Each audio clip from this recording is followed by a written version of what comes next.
ನಮಸ್ಕಾರ ಸುಮನ್ ಟಿವಿ ಕನ್ನಡಕ್ಕೆ ಸ್ವಾಗತ. ನಾನು ಅಂಕಿತಾ ಜೈನ್.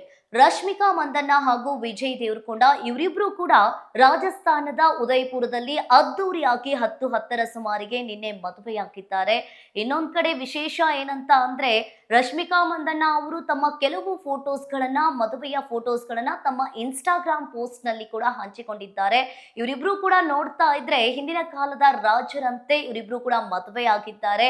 ಇನ್ನೊಂದ್ ಕಡೆ ರಶ್ಮಿಕಾ ಮಂದಣ್ಣ ಅವರು ಬಾಹುಬಲಿ ಫಿಲ್ಮ್ ನ ದೇವಸೇನಾ ಲುಕ್ ನಲ್ಲಿ ಕಾಣಿಸಿಕೊಂಡಿದ್ರೆ, ಇನ್ನೊಂದ್ ಕಡೆ ವಿಜಯ್ ದೇವರಕೊಂಡ ಅವರು ಅಮರೇಂದ್ರ ಬಾಹುಬಲಿ ಅಂತೆ ಕಾಣಿಸಿಕೊಂಡಿದ್ದಾರೆ. ಇನ್ನೊಂದ್ ಕಡೆ ವಿಶೇಷವಾಗಿ ಚರ್ಚೆ ಆಗ್ತಾ ಇದೆ. ಏನಂತ ಅಂದ್ರೆ ವಿಜಯ್ ದೇವರಕೊಂಡ ಅವರ ತಾಯಿ ರಶ್ಮಿಕಾ ಮಂದಣ್ಣ ಅವರಿಗೆ ಕೊಡುವ ಶೈಲಿಯ ದುಬಾರಿ ಸೀರೆಯನ್ನ ಉಡುಗೊರೆಯಾಗಿ ಕೊಟ್ಟಿದ್ದಾರೆ. ಈಗಾಗಲೇ ರಶ್ಮಿಕಾ ಮಂದಣ್ಣ ಹಾಗೂ ವಿಜಯ್ ದೇವರಕೊಂಡ ಅವರ ಮದುವೆಯ ಫೋಟೋಸ್ಗಳು ಸಿಕ್ಕಾಪಟ್ಟೆ ವೈರಲ್ ಆಗ್ತಾ ಇದೆ. ಇಂತಹ ಇನ್ನಷ್ಟು ಕಂಟೆಂಟ್ಗಳಿಗಾಗಿ ಫಾಲೋ ಮಾಡಿ ಸುಮನ್ ಟಿವಿ ಕನ್ನಡ.